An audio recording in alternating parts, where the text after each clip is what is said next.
Going to move on to discuss what it takes to be a successful lobbyist, although we touched on it a bit, but also getting into more creating your own style as an influencer and communicator, and talk about self-awareness and how to adapt yourself to different audiences. So I will pass on to Catherine Piana now. Well, thanks first of all for the invitation, and thanks also to the 70 people in their pajamas and couches, as Mark was assuming. I'm a linguist, and also I run the Association for Security. Mark, you said that the quality of participants is quite high, and the seniority as well, in addition to the quantity. So I want to make sure that I cover a little bit of everybody's interests. And my angle is from, okay, I'm a seasoned lobbyist, as I suppose you would say, 30 years. But also in the last 10 years, I've been researching influence, communication. Also, I'm a coach, so actually I can maybe help people get there to be a better lobbyist, so to speak. Now, to the phrase successful lobbyist, of course, Mark went through that. But I think it means different things to different people. Maybe for some of you, it means climbing up the ladder within an association and then going from one association to another or more important association. Maybe it means being head of government affairs in big corporations. For some of you, it might mean very strongly influence the Secretary General by being a number 2 yourself. So that's what I want to say with, successful lobby means different things to different people, and maybe it depends on what you are pursuing in your career, what you're aiming for. My own definition would be a little bit different. I would need to be aligned with the values of the client or association I work for. I would need to be challenged, show that I can be efficient and influence, make an impact, but also I want to have fun and I want to have nice people around me. So you see, that's my definition because it meets my own needs. Another person, maybe a seasoned lobbyist here, remember him, is Zygmunt Tiskiewicz, who used to be the Director General of UNICE, now called Business Europe. And he had an interesting definition. He said, a good lobbyist is a person who is able to organize the power of others. So that supposedly means to take a bit of a step back, not flashing your ego all the time, but rather being able to motivate people to work for you, give you the right information that you will then pass on to the EU targets, so to speak, you will have in front of you. So that's where influence comes in the game. Influence being, in my view, the single most important soft skill or combination of soft skills in your career and also in your life. But certainly as a lobbyist, it's completely central. I have a few ideas of how to influence well, and I'm very happy to take questions and being challenged in the Q&A. I think the first thing is to get rid of your own biases or thoughts about, for example, the meeting. This person is difficult, this is going to be hard, etc. Being aware of these biases and possibly replace them with something more positive. Also collect information about the counterpart. Mark covered that with LinkedIn and everything you have on the internet. You really have everything at hand, so it's really important to collect that information. Then you need to have an objective, plan A, plan B, plan C, be very creative about everything that you can cover in the negotiation or influence. And very importantly, build rapport with the other person. As Mark said, being likable is important. If you don't build rapport with the other person, you're not going to be likable. So that's a very important step in the negotiation process. Being able to put yourself in the other person's shoes. What's it like from their perspective? meeting with a headhunter. What is he after? What do I need to deliver? What should I emphasize in this particular meeting? And then being able to take the feedback and adapt during the meeting. If I saw people yawning at this point in time, I would think, oops, I need to adapt myself. I'm being boring here, possibly. And also to the point of resilience, how do you take this feedback and transform it into something positive so that the next time round, you are better at the exercise, not, punishing yourself for failing or something like that. In order to do that, you need to know yourself a little bit better. So what does it mean to know yourself, and where do you start? It seems like a very big question. Some of the tools can help you. Mark mentioned DISC, and this helps you understand if you're rather an introvert or extrovert.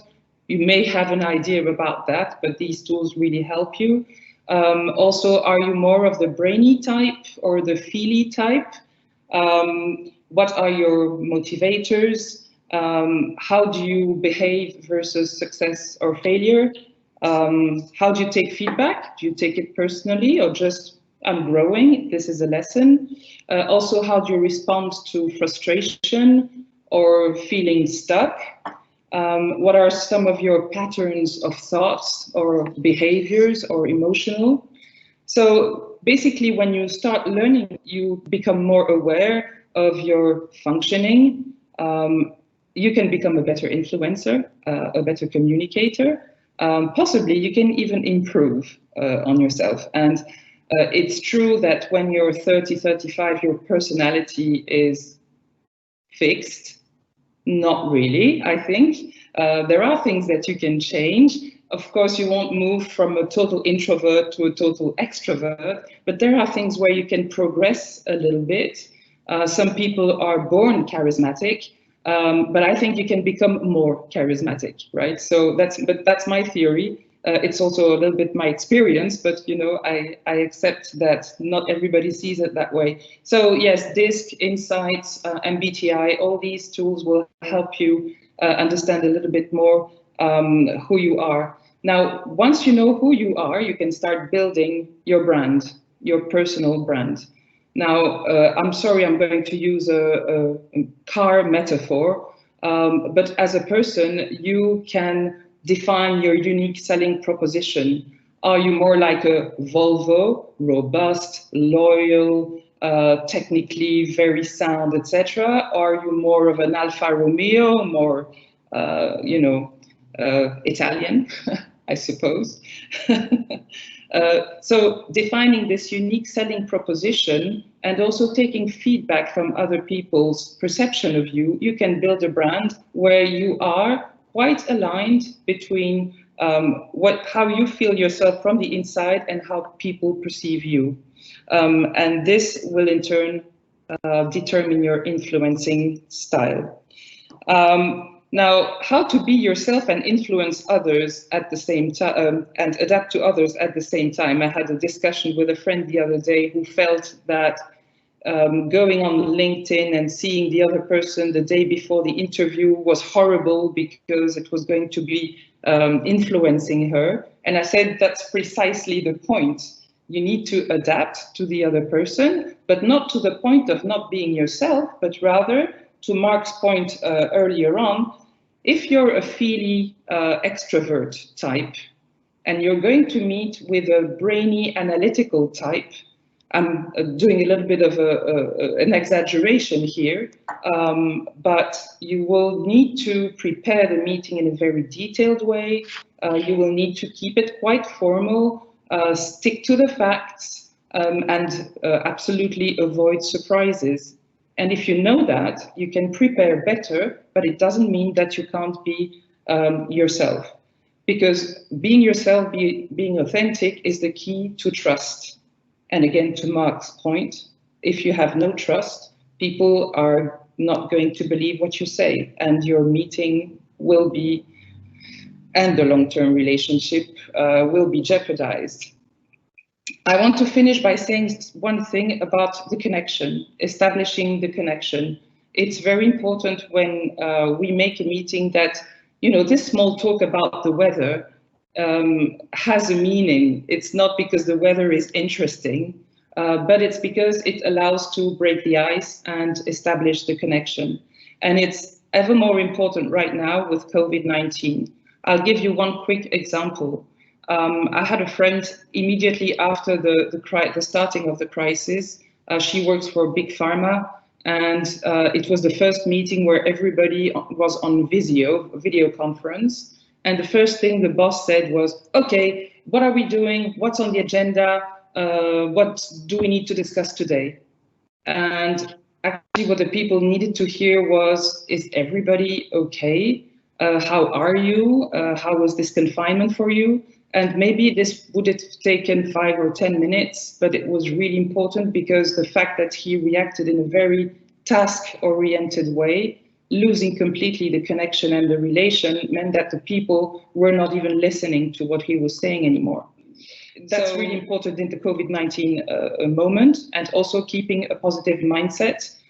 We hear a lot of negative news, also conflicting views, fake news. It's a tough moment. So keeping a positive mindset is important, and it's very simple. If in the morning you start with a negative thought and then look at the weather and listen to the news and music, it's not going to put you in a great mood where you can achieve stuff. It's rather, okay, maybe the sun isn't shining, but it's certainly shining above the clouds. Putting positive music that will give you you know, a nice feel, and then you can start your day in a completely different way. So that's it for me right now. I'm very happy to listen to your question. But I will ask to you the first one probably is how his personal branding. We see a lot, as you know, Mark mentioned LinkedIn. Is personal branding just a trend, a big trend or fad, especially on these social media, or is it really important to succeed nowadays in this business of public affairs? So you're saying, is personal branding just fashion? It's a fashion that's been around for quite some time, so I suppose it's no more a fashion. Maybe it's a buzzword, maybe you want to call it in style, but I think back to authenticity, being yourself, having people understand who you are and what you offer is something that's quite important. And another thing, if you are not going to build it consciously, then people will build their image of you. And maybe that's not the image you want to be reflected. It's a special situation with videoing as well. So I think that's also something that we have to think about more consciously. How do we broadcast ourselves on video? I hope that was your question. Yeah, no, it's quite interesting how perhaps public affairs people haven't been used in the past. The way that they were operating was more, you know, closed door corridor talks, and now they have to open up a little bit more because of the way that, and that refers back to the first question around wider advocacy, where you need to be a bit more visible as well in that sense, and use the tools, the new tools that are available to do this business.